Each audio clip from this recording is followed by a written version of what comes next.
Hello, everyone. Welcome back to another edition of the World Paranormal Research Society here with Timothy and Alexandria. Hello, everybody. And today is Friday the 13th, so happy Friday the 13th to everyone out there. And if you don't hear from us before Halloween, happy Halloween as well. And I hope people are getting ready for Samhain, Samhain, and it's a very magical when the veil begins to thin. So a lot of people prepare for Samhain, Samhain, very magical time of the year. And do not get those confused with Halloween. Halloween is actually rooted in Christianity. Hope that you are celebrating Halloween this year because the kids deserve it. I'm sure a lot of parents out there celebrated as a child. Then when they became older, in order to support their not wanting to get out and do anything on that day, they say, "Oh, it's evil, so no, we're not going to take you trick or treating." That's a bunch of BS. So, on the topic of Friday the 13th, I personally do not think it's an unlucky day. But let's go back into history where some of the unluckiness of the day comes in, and some of you may not be aware that one source has mentioned for the unlucky nature of the number 13 is a Norse myth about 12 gods having a dinner party in Valhalla. The trickster god Loki, who was not invited, arrived as the 13th guest and arranged for Howl to shoot Baldur with a mistletoe dipped arrow. And Baldur died, and the whole earth got dark, and the whole earth mourned. It was a bad, unlucky day. This major event in Norse mythology caused the number 13th to be considered unlucky. And also, the superstition seems to relate to various things, like the story of Jesus' Last Supper and the crucifixion, in which there were 13 individuals present in the upper room on the 13th of Nisan, Maundy Thursday, the night before his death on Good Friday. So, but no matter what different cultures, civilizations say about the unluckiness of Friday the 13th, again, I personally think it's a very lucky day. Well, let's dive into that Jesus topic for a minute. So, if you believe that Jesus was there and he had the purpose of being crucified so that the world can be forgiven of their sins, uh, then why would that Last Supper be considered unlucky? I don't understand that thought at all. But Friday the 13th is not an unlucky day that I believe at all. Uh, Actually, Friday the 13th, the title is in one of the best horror franchises of all time, created by Sean Cunningham, and that would be Friday the 13th. My favorite of the series is part 6. Shout out to CJ Graham. So, in today's show, and I know this is going to be a shocker for a lot of you, but as you know, we absolutely hate the SLS camera because it has a lot of issues and a lot of problems. However, we personally like Phil and PJ from Paranormal Awakenings Ireland. And we've gotten into some heated conversations about the use of the SLS camera with them. Well, I should say with PJ. PJ just loves that SLS camera. So after the last show we did with them, I did not foresee that we would probably ever do another show with PAI because they seem to be stuck on the SLS camera. However, a situation arose where we were asked to participate in Ireland in basically a virtual paranormal investigation. Um, the location of this home would have to be remain private for several reasons, and so we're going to show you what we can show you from this location, this in Ireland. And when we had this discussion about doing this with PJ and Phil, um, I was very adamant that no, we cannot use the SLS camera. I want to use cameras that's going to give us reliable evidence. PJ agreed, and he used him and Phil actually went around. They used a lot of IR cameras during this period of time. To give you some background on how this investigation took place, as they started the investigation, we were in contact with each other. This was supposed to be a virtual investigation, but there was definitely some internet issues. So what they would do was they would film a video quickly and get it to me. And so that way I could actually review the footage as they were doing the investigation there.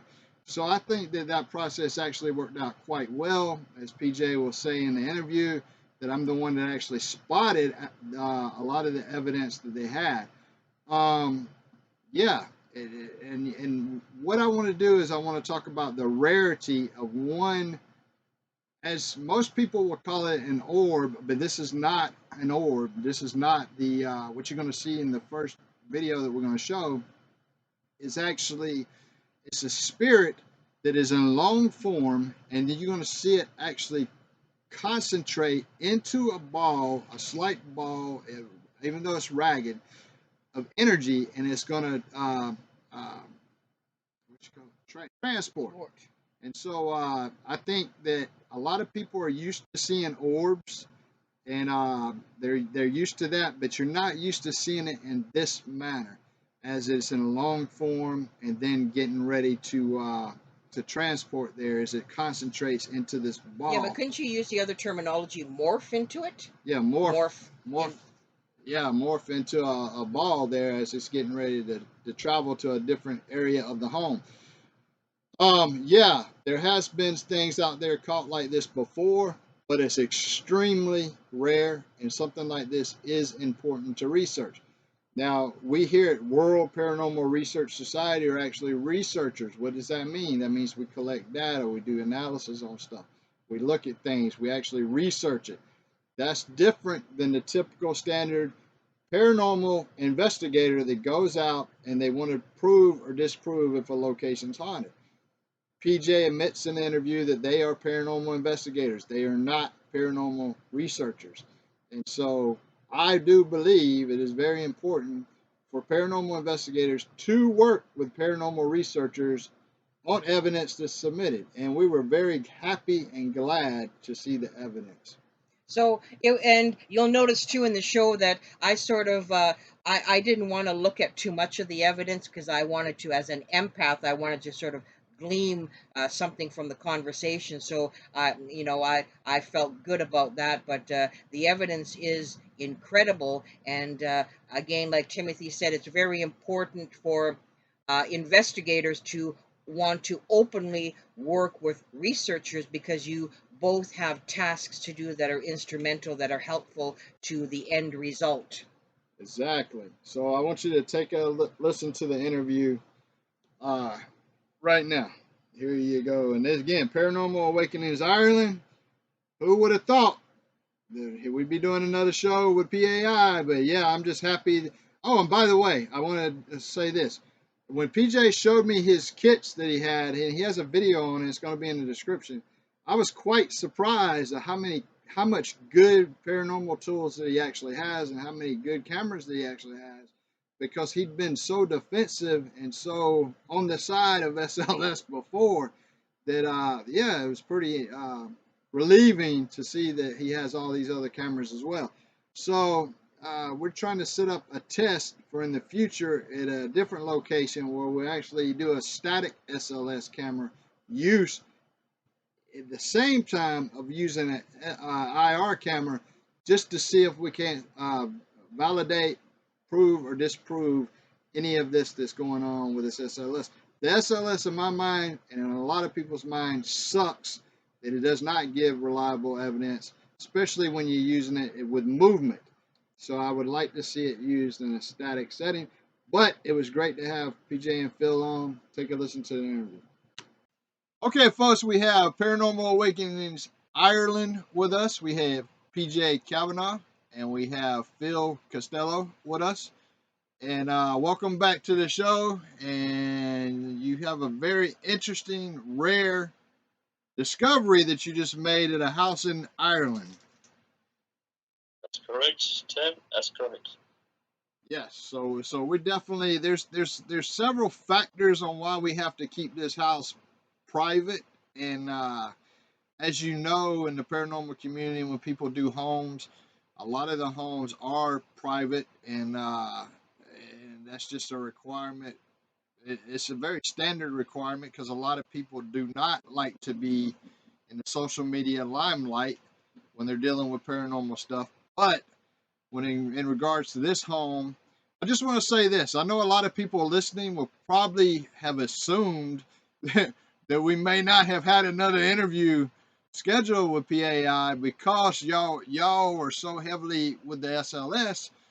But you know, I'm highly impressed with the cameras you used at this house, and I did get to see your kit in a video that you did, PJ, and we're going to talk about that at the end of the show. And I'll put a Okay. link. I'll put a link in the description of this show so people can actually check out that kit as well. But can you describe a little bit, as much as you can? I know we got to keep a lot of things private, but as much as you can at this location, like what your overall feeling was, what you were told. Either one of y'all. Okay. This is a house that a family have only recently moved into. Actually, they're still not fully settled in there yet. You know, they're still moving bits and pieces from their old house into this one. But they started to notice things right from the get-go. They started sensing things and feeling things.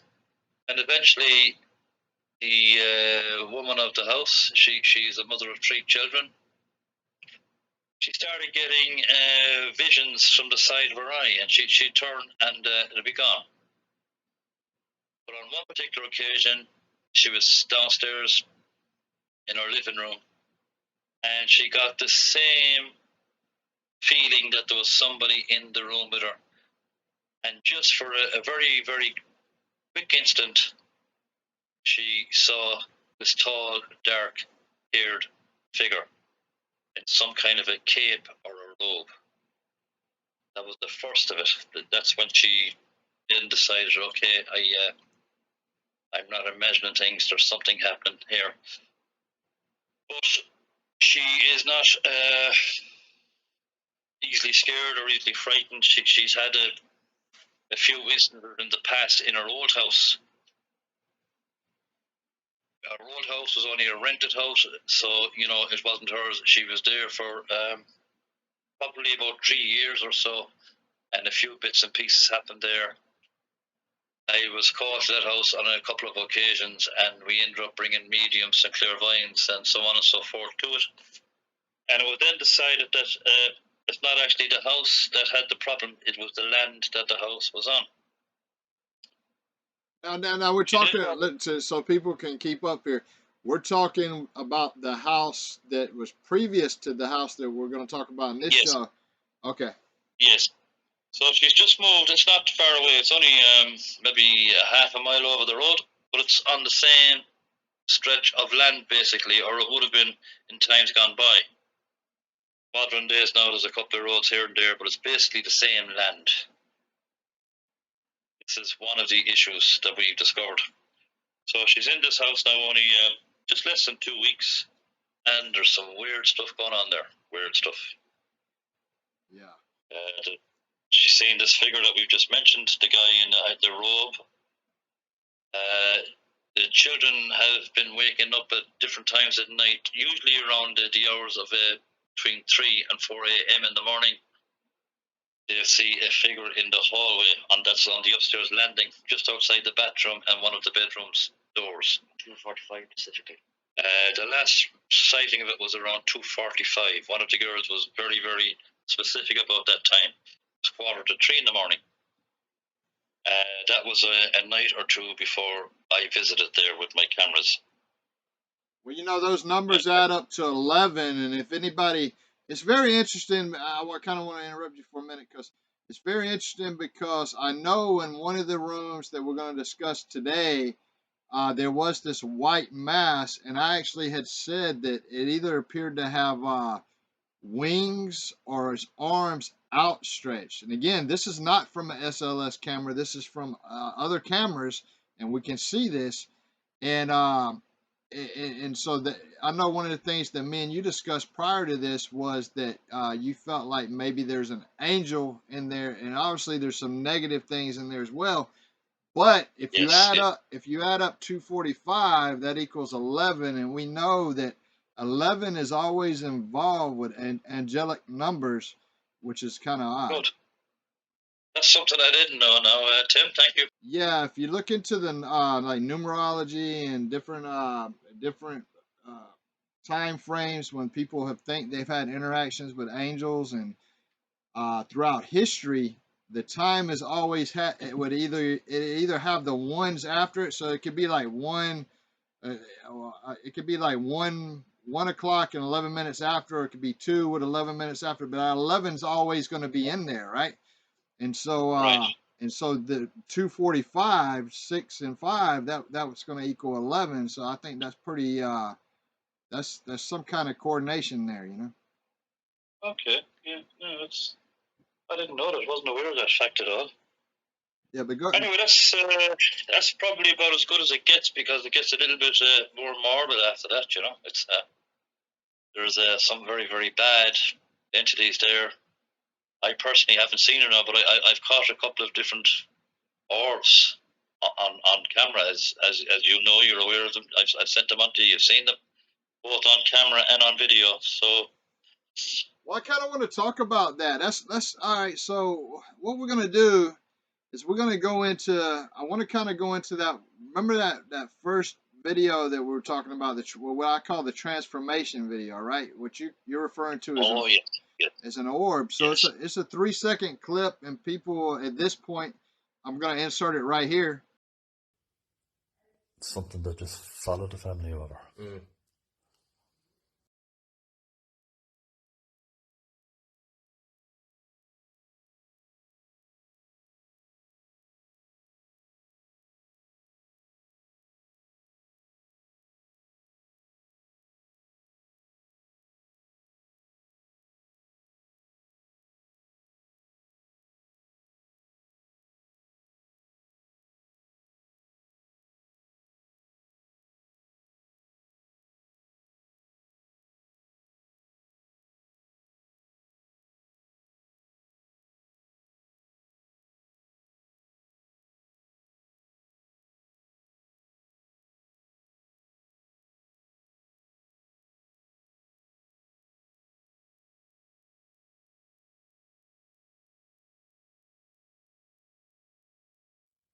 Something that just followed the family over.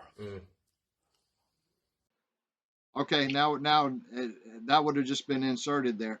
So people would have a chance to see that 3-second clip. But if you pay attention, all right, I want to give a little bit of background on how that video came to be. So so people can understand, PJ and Phil was actually setting up the cameras, the IR cameras, throughout the home, and we was in communication with each other during this period of time. And you had just you were shooting a video clip to essentially show me where you were locating all the cameras, and you had turned the camera to talk to Phil, and in the background of that room right there, clear as day, you could see what appeared, what most people would just call an orb, right? But if you, but this is better than an orb, because this is actually more rare, what you call here. If you pay attention right in the beginning, you see that it's more elongated. It's back in the room there. You see it very like from top to bottom, and then you see it move, and as it moves, it actually starts to transform into this ball, and it's not like your standard typical what people call orbs. It's very interesting, and again the rarity of this find. And I know as I was talking to you during that time period, you were kind of disappointed because a lot wasn't happening. You didn't feel like, but to capture that on film itself, that's an amazing find. That's a real good, which we're calling a transformation orb, because here you have some type of entity, some type of paranormal supernatural thing, call it a spirit, call it whatever.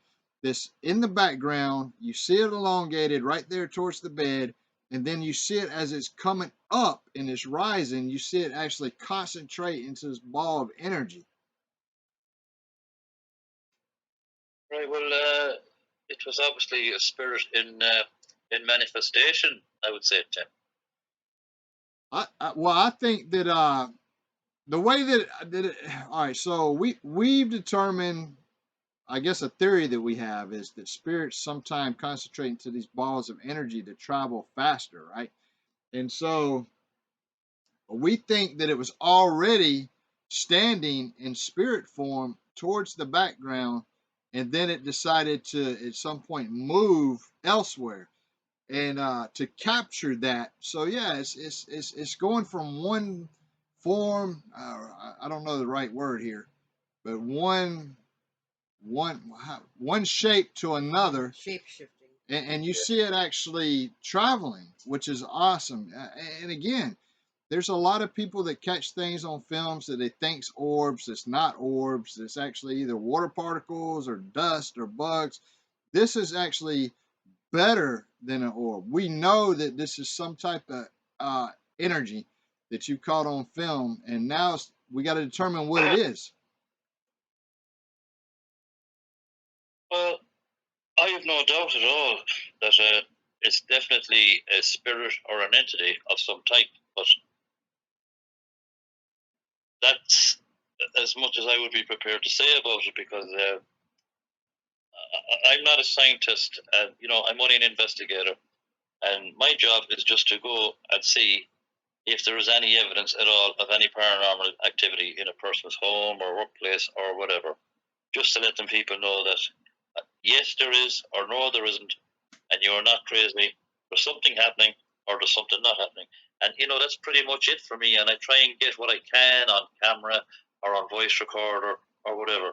But the science part of it, that's for someone else to work out. It's not for me. I am. It's just outside my remit. Well, see, that's what we do. We do the research, the science, the data collection, the analysis, and stuff like that.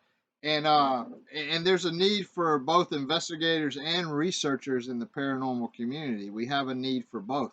And my question, and you can help me remember here, that remember the thing that I said that looked like it have outstretched arms, but if you could see, was this in the same room? Because I can't remember. Yes, that's actually in a kid's room.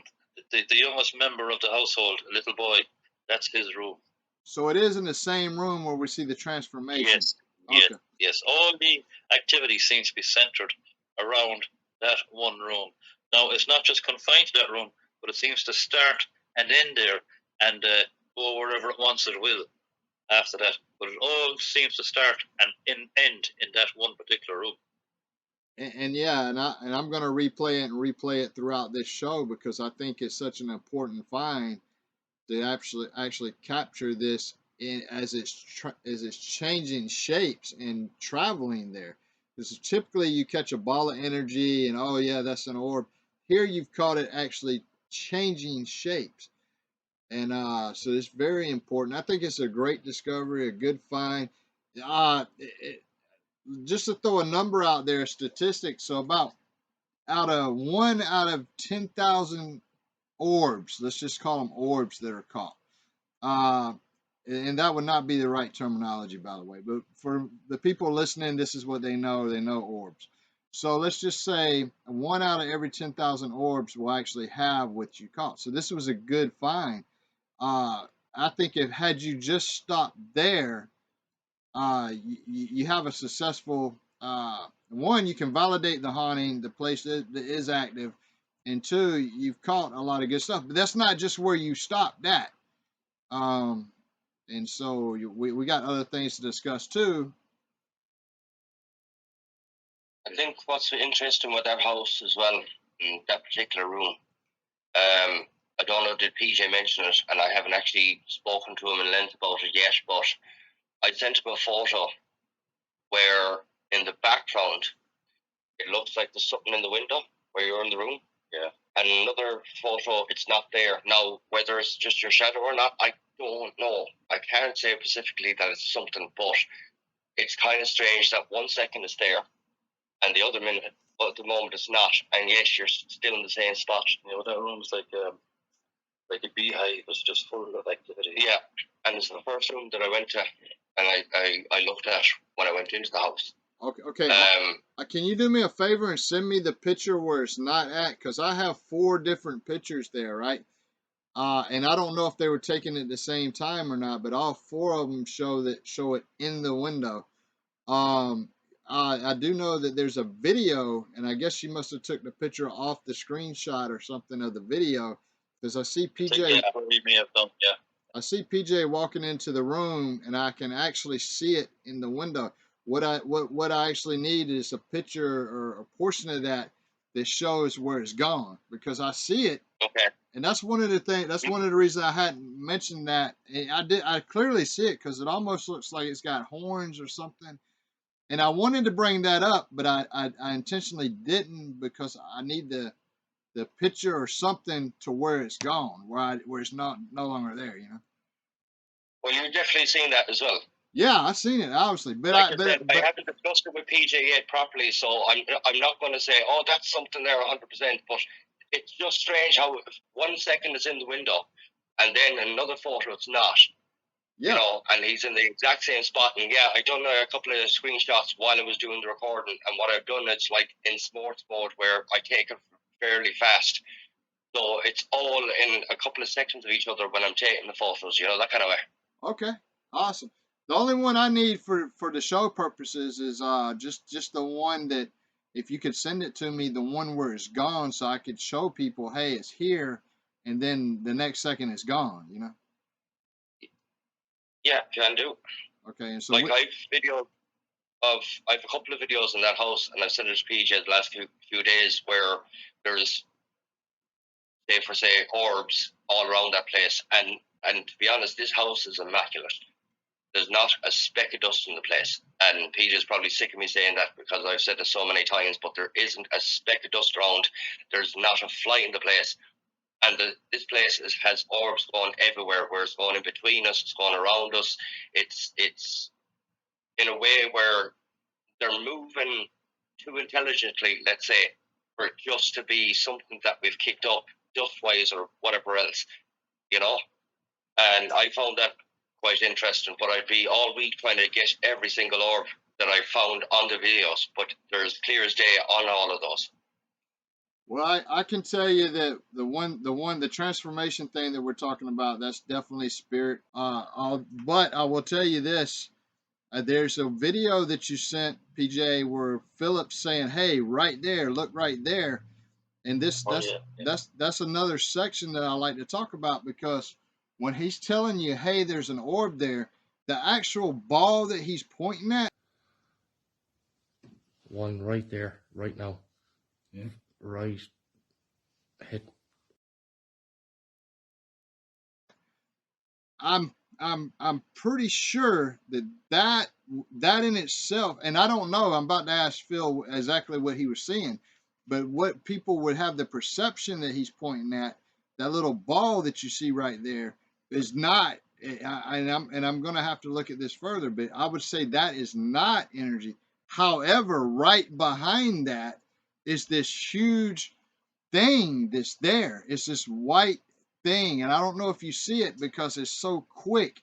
So it brushes across the bed, and I hear you, Phil, say, "Hey, it just hovered right there." But I'm thinking you talking about the thing that everybody can clearly see, but it's back behind that, and it's pretty faint. But I'm gonna point it out real good in the show here so people can really see it, because that was another amazing find at this location. And was that in the same room as well, or that was a different room? Yeah, all in the same room, Tim. Okay. 95% of our time was spent in that room because it was so busy. Either on that room, in that room, or on that landing near the room. Well, most of our time was spent there. Well, Phil, can you go back to that video? I don't know if you know which one PJ has sent me, where you're saying it's right there, man. It's right there. Can you describe what you were actually seeing on location while you were there? Is it where I'm telling them that the orb is going towards them? Yes, Don. Yeah. Basically, what I had seen was the room was clear.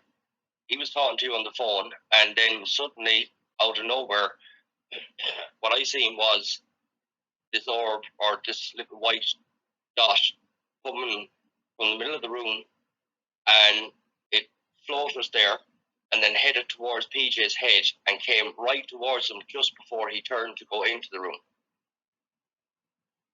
And I caught that on camera as I was recording. Yeah, that I think. See, that's and that I'm like feeling. You watch that video as you're focused on that thing, right behind that thing, and I forget. I think it's between second 5 and second 11, somewhere in there. Right behind that thing is this. You've got two. Yeah, that's it. You've got two spirits in that room, man. It's not orbs. It's actually wide spirits that are traveling more. They almost look like a sheet of paper that's flowing through the room, and but it's spirit form, and it's not in a concentrated ball. I Well, want to. Phil is looking on his screen there now, but I'm afraid his quality is not the best, so he's having a problem to see it. You can see the orb lifting from the bed and rising up, but that's pretty much all you can see. His screen is not very, very good. So you'll actually get to watch it, and I'm going to emphasize it a lot because there's two things, man. If you look down towards the bottom of the door there, at the bottom of the screen, as the one's coming across, right before the one comes across the bed, you see one enter into that room. And I think what makes it hard to see is because envision a transparent piece of paper that's traveling through the air. That's what that looks like. It looks like a jagged sheet of paper.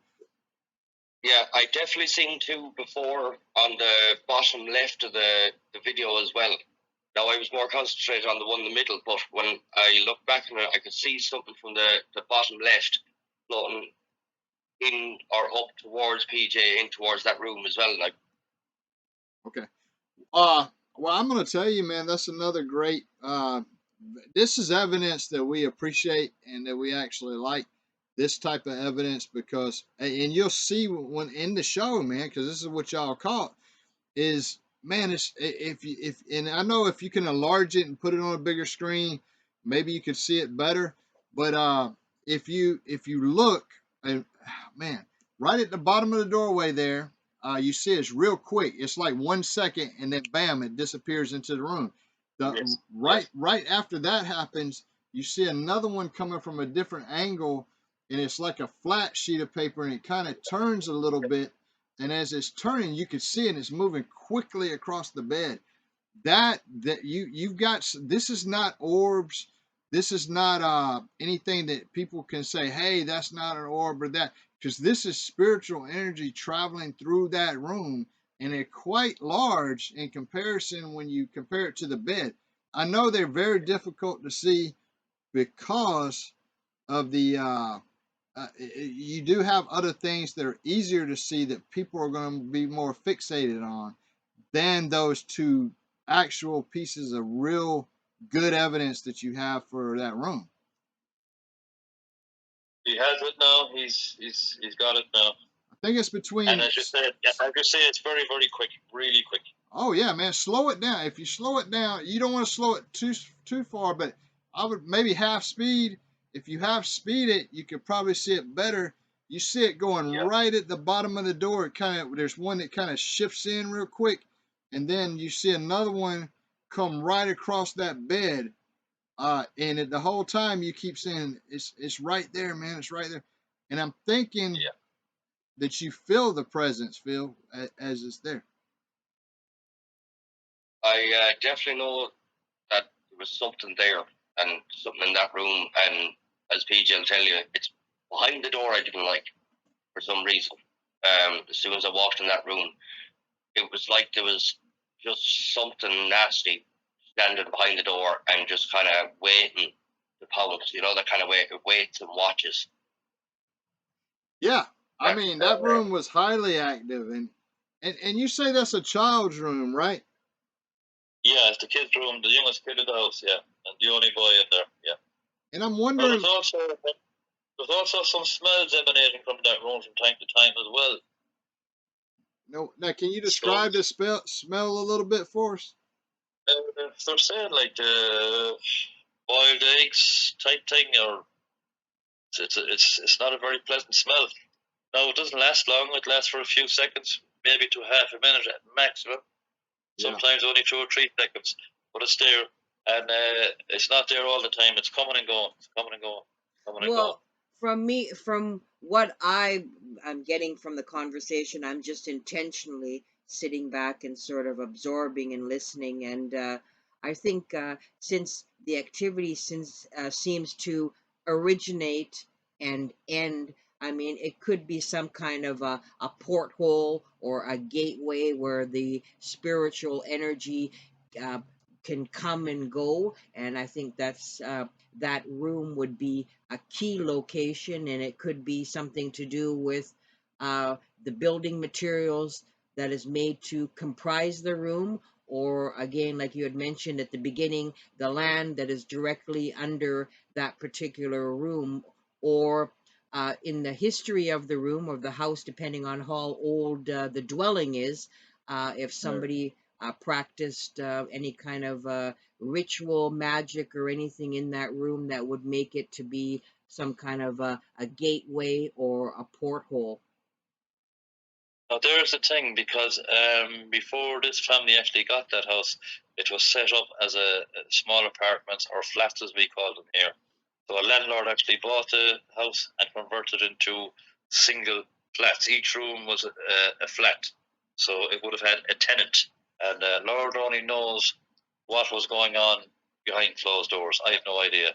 But I also got the feeling, or formed an opinion, that it was possibly a portal, because everything seemed to be centered around that one room, although not confined to it, but it seemed to start there and end there.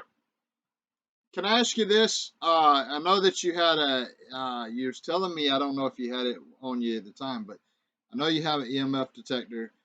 Did you maybe, and I didn't think about it as we was communicating that night, but I know there's various items in the room. I'd be curious if you would get any kind of good reading off of any of those items. Or when he's talking, Unfortunately, I had left the EMS downstairs on the kitchen table, and the family were actually fooling around with the EMS, because I had shown them how to use them and what they were for, and they were actually getting responses on the EMF meters downstairs at the kitchen table, while me and Phil were like 2 idiots upstairs just with cameras. That's all we had. and I had a question too. I intentionally left it down there because I know that the phone will interfere with it and stuff. And I brought an old compass. I went really old school on this one. I brought an old compass with us just to see, because apparently the theory is that if there's a spirit in the house, it can make the compass behave erratically and make it move. And I thought, you know what, might as well go really old school, get a technology where it can be manipulated and see what happens. Now, the needle on the compass did act a bit funny. Yes, it acted a maggot for a few minutes, but it settled. And then it really settled down, which was strange. And we weren't touching the bed or making the bed jump or pushing or whatever to make the needle move. But we kind of went in there bare, with just our phones and with cameras, and just really tried to get it down to us straight away normally, and down to the nitty gritty without having too much equipment with us. I do want to say to the people listening that we had seen several different other areas of the home that definitely had activity in it. However, the most activity, and the ones that we wanted to focus on today, was one, this activity that y'all got out of that. You there? Yeah, we're here. Okay, sorry. I thought I had lost you. So the thing that we wanted to focus on today was the that room, because that's where you seem to have the most activity at. But however, there was other areas, as we know, when you went to go do your pre-walk around, if you will, where you was taking photographs and stuff like that, where you actually captured other things. But this being, but I don't want to distract from the fact of the great transformation find, because I want people to understand how rare that is, that you actually get to see it change form from elongated form and concentrate into the ball of energy as it's traveling. It's probably one of the best orbs that I've seen, and I'm using orbs, the word orbs, because that's the word that people are familiar with. That's not the proper terminology for this, but for want of a better word, yes. yeah. And so this is one of the best that we've seen in a long time, and I can tell you that it's incredibly rare. And then the other video where we're talking about what Phil's pointing to have those two spirits that you captured in there, that was also very interesting to us. And then when you go outside and you look at the bush, let's talk about the bush for a minute, because I kind of want to throw that up there. I know that there's a bright thing that's right there that everybody can see. Yeah, what is that, right? But then when you look right behind that, I'm talking about the one that was taken in the daylight. When you look right behind that, you see this other massive energy that's right off of that. And so it's, can you just, oh man, I don't want to focus too much on that, but can you describe a little bit of if you got any feelings out there while you were taking it? Or? Yeah, well, I was drawn to it for some strange reason. I do not know why. I was just drawn to. I mean, it sounds crazy, really, been drawn to a bush, but I actually was. I go out there, I just take a snap here, a snap there, and I take maybe 3 or 4 or a couple more of that bush and the surrounding area. And I think no more of it until I go home and I start going through my stuff. And next thing I see this white mass. And I said, what's going on here? I went back another day to have a look to see was there a reason for this white mass on my camera. But I couldn't find anything that would cause that to happen. There was nothing to make a reflection. It wasn't raining. It hadn't been raining. The lens on the camera was crystal clear. I just could not explain it. And there was no one more surprised to see it than myself. And up till now, I still have no explanation for it. Only I hoping that it's angelic, simply because it is white. And when I go to do these things, I always have a quick word with my good old friend Archangel Michael, and his colours are white. So I'm just hoping, against hope, that maybe he's got a hand in this and he's got something to do with it. So I don't really know. I don't know. Well, let me ask you this. Is that bush located on the same side of the house that that room's located on? No, that's the bushes out the rear of the house, and the room with the activity is at the front of the house.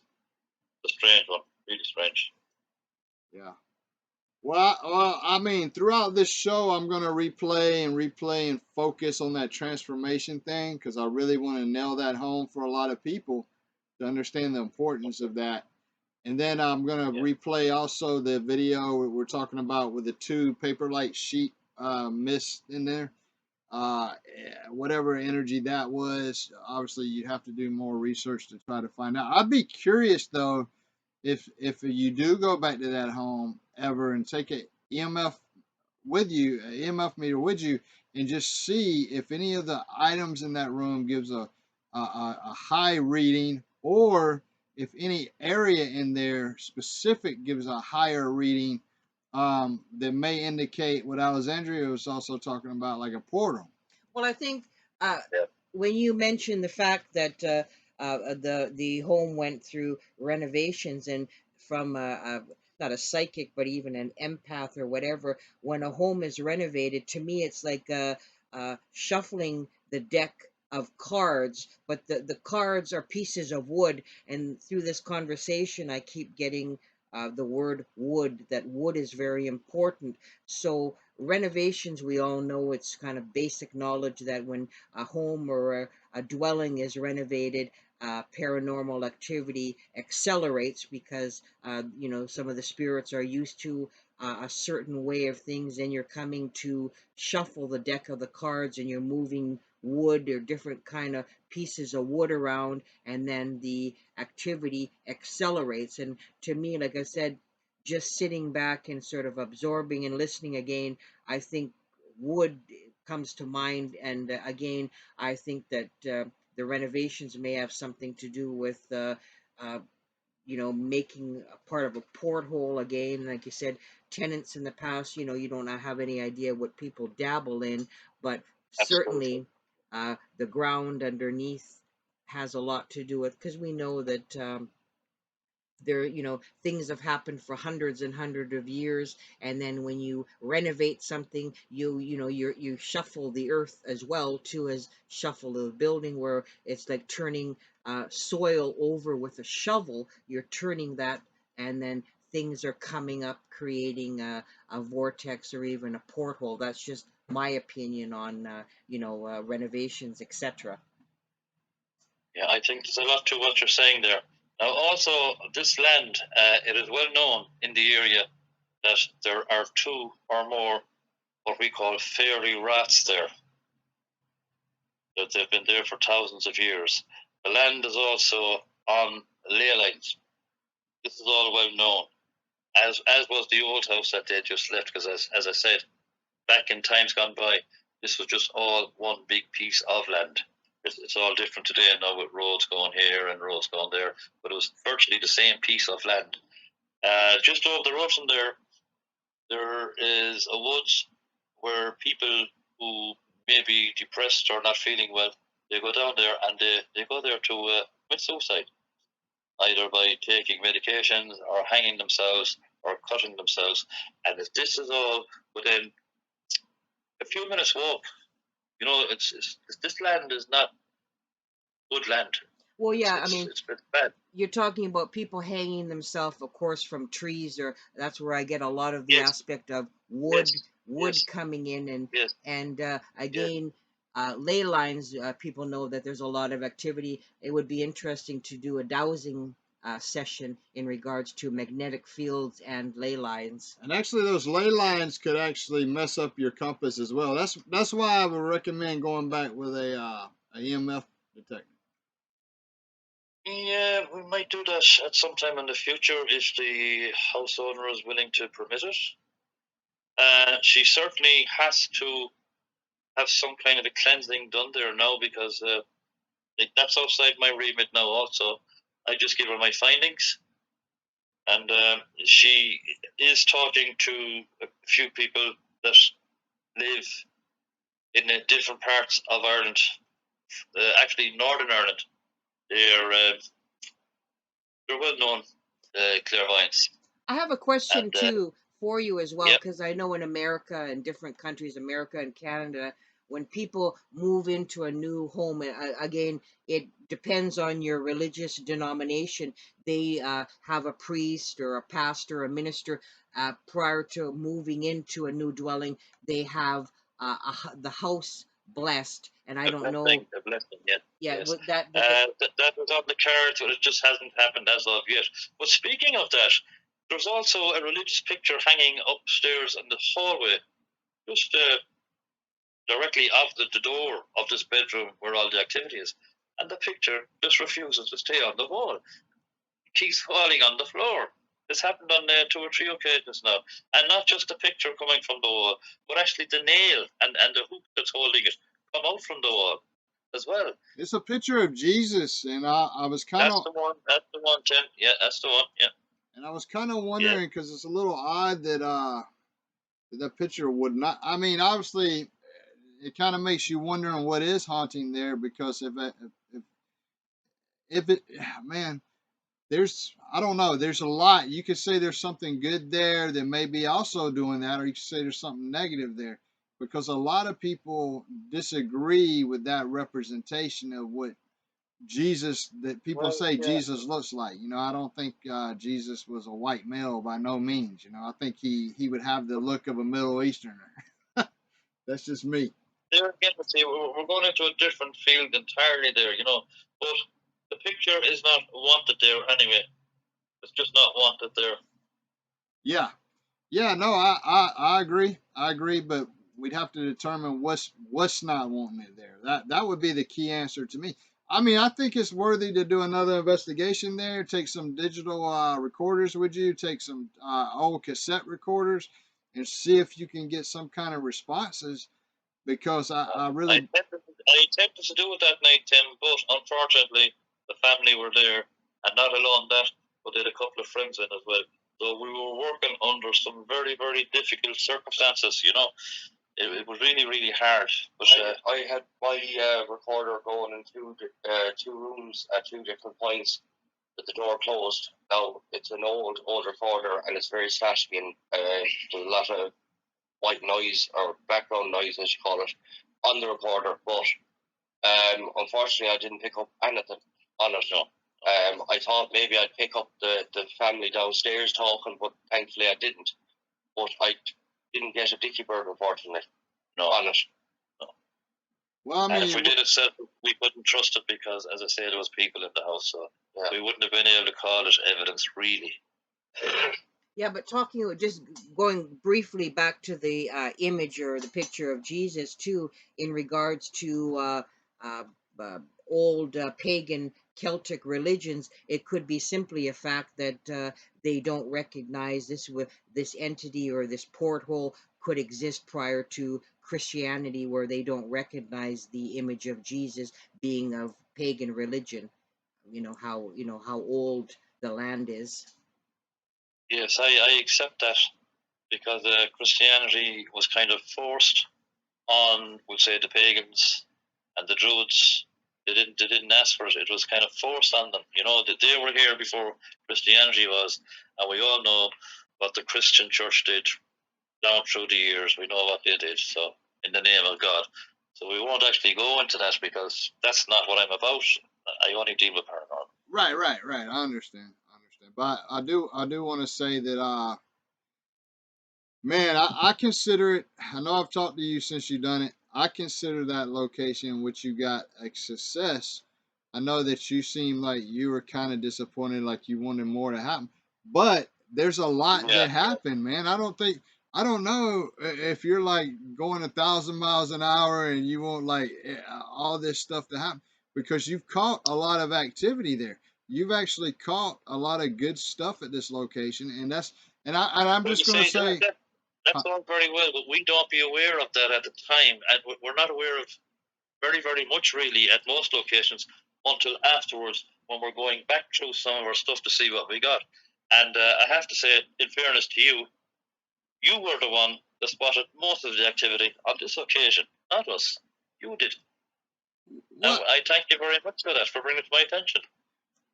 Well, y'all were busy out actually doing the investigation, so I had a chance to actually sit back and watch what you were doing as you were doing it. I'm sure you would have caught it when you went back to review it, you know. So I was Yes, just yes, pointing out what I yes. could see at the time, you know. Um, Maybe we wouldn't, but the fact is, you did. So I'm happy with that. and let And me that's tell the you what moral I'm of the happy problem. with, PJ. I'm happy that we did not just use that. And you know, man, I hate SLS, and I'm happy that we used other cameras, and that we got some good evidence. Y'all got some good evidence with the other cameras, because let me tell you, and I do want to go into the your kit briefly here, because man, I watched that video of you showing your kits, and you've got Yeah. so much good equipment, good equipment, that then after I watched the video, I'm like, he's got all this good equipment, why is he using that SLS, man? But I'm going to put a link in the description, but if you could, for the people listening, just describe what you have in your kit, because I would recommend people click the link in the description and go watch the video, because you do an excellent breakdown on what things are for in there. And Yeah. but what's the basic stuff that you have in there? Cameras, really. Mostly night vision cameras, IR cameras. I have the K2s, a couple of EMF meters, and basically that's it. No, you Bit of have a salt, thermal. bit of salt, a bit of pepper, and You, you have a digital stuff like that. you have a digital temperature reader as I well. have, yeah. I have a camera, infrared camera. Yeah, I have. Well, I can tell. Well, Body lights, yeah, the man. EMF radio. Yeah, and Yeah, you had some other stuff that you use as well. I know you were referring to holy water, and then you had some other things that you were using. I don't know if you remember what was in the video because I think that video was a couple of years ago. But what are you using now? A lot of people use sage and sweetgrass, but what is in your kit that you use? I use sage. I use cedarwood. I use Palo Alto wood. I use lots of different things, but that's only on rare occasions, Tim. You know, if somebody practically comes begging and pleading with me to try and remove something from a house, and I'm very reluctant to do it because I don't feel I'm qualified. But it's a kind of a psychological thing for most people. If I can make them feel that the house is better, then the house is better. But normally, I go to a good clairvoyant from Belfast, and she comes. She visits on occasion, and sometimes she doesn't even do that. She'll just ask for a few photographs or whatever of a house, and she can do it that way. And she's very, very good. She's a girl called Sonia. She's absolutely brilliant. She's a clairvoyant and a healer. She's very good. I've never ever had any complaints about any of her work now. I find her very good, but she's very, very hard to get. That's the problem. Okay. No, but I feel like you're downplaying a little bit your kit there, man. Because when people actually see it, they're going to be very impressed. I know that when me and you were discussing this SLS camera, I in my mind I was thinking it's got to be the only camera that PJ even has there because he just loves it.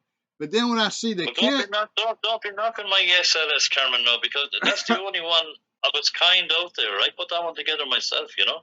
Yeah. Nobody else has one like I have.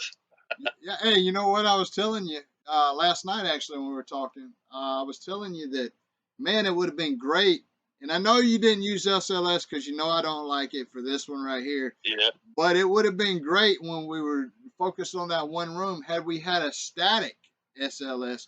Just that way you could verify what was the SLS seeing as those other cameras are picking up this stuff. And then maybe. Well, that's a little experiment I'm going to think about for the future now, Tim. And I'm going to do what you just said, exactly what you said. I will. I'll put something together along the lines you were talking about there, just to see what comes back. Yeah. And I'm gonna try and get you to tune in and have a look at it while it's happening and see what we come up with. Yeah, sounds good, But man. we have to get a spirit who is going to cooperate with us as well. You see, you know, it's not just technology. You need help from the other side, or you need to catch them off guard or something. You know. Yeah. They don't like to perform on cue, right? No. They won't do it on cue. Not for me, anyway. Yeah, not for anybody. But you go to a lot of locations. I think Ireland, you know, is has a lot of great locations. And I don't know, is there anything else we left out that maybe we forgot to discuss today? Because I'm going to put it because I want people to understand the importance of the evidence that you captured at this location. No, I think you've pretty much got it covered, Tim. I really do.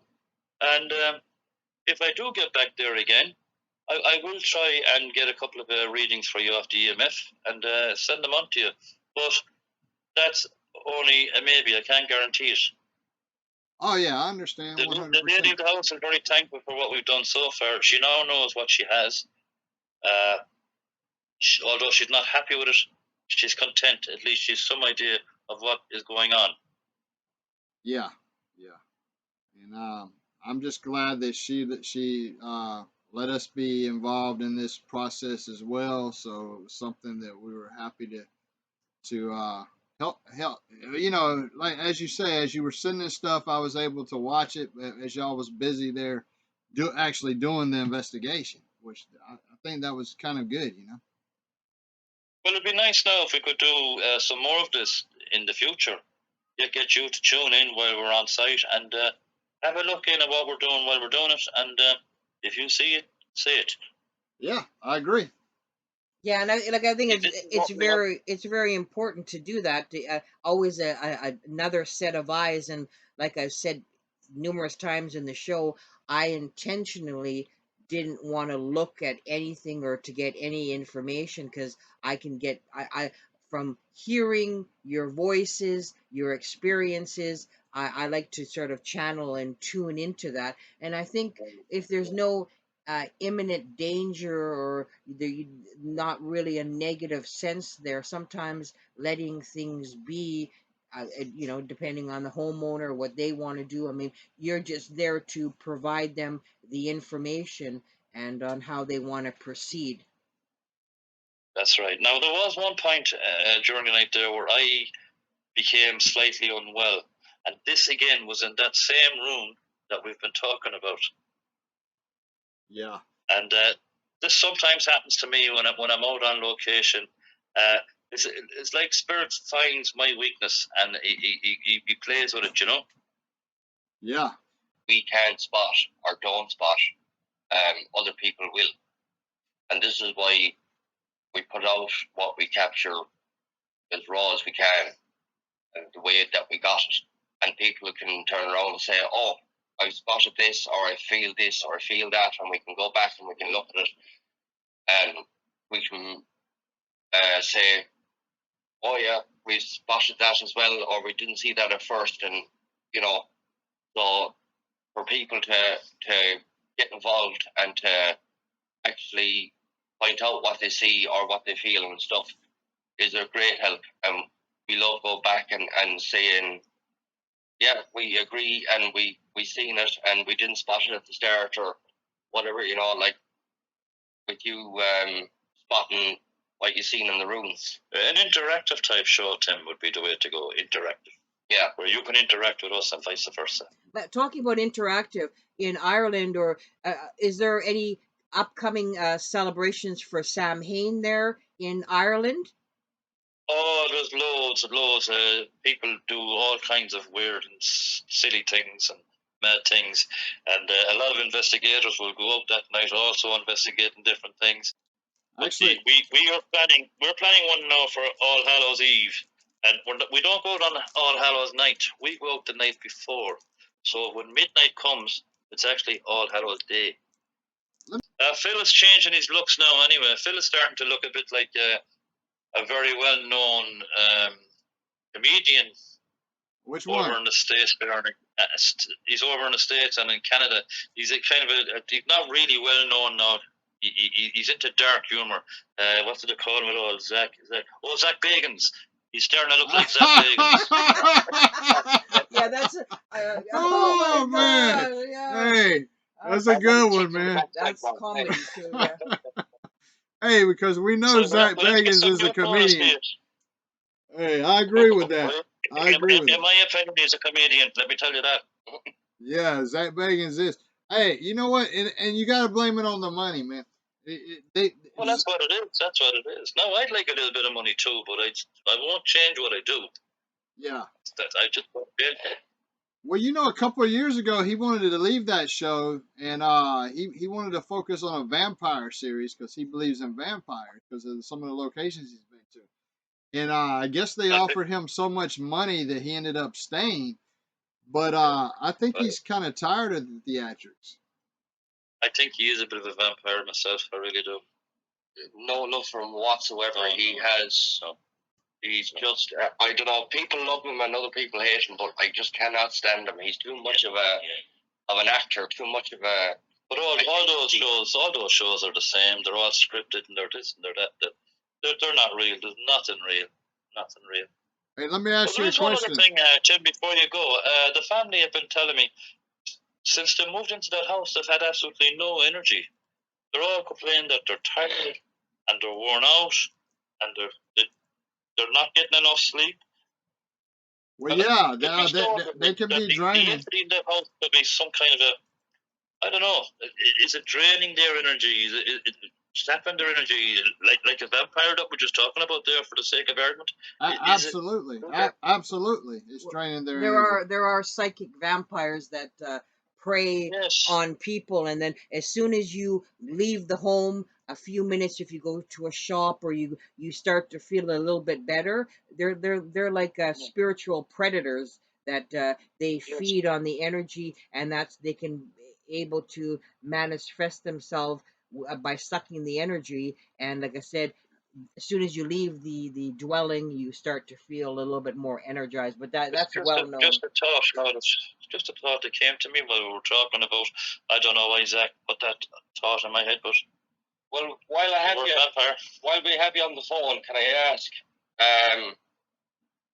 without getting into too deep, but do you think that certain spirits will pick on, let's say, people who wouldn't be mentally as prepared or defensive as others might be, let's say, where they'd be more weaker defense-wise? They might be sick or more vulnerable than the average person.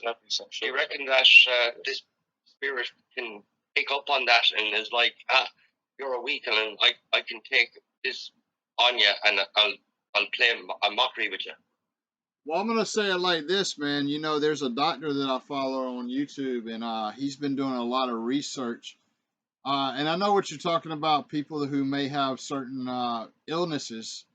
And what the research that he's conducted is that at the time that people actually pass away, there's a gland in the brain that opens right before that, and these people are actually able to see things that he can't see himself, and they're communicating. And he's found this happen so many times that he himself has started to conduct like various research to pick up if there's any additional charges of energy or whatever like that.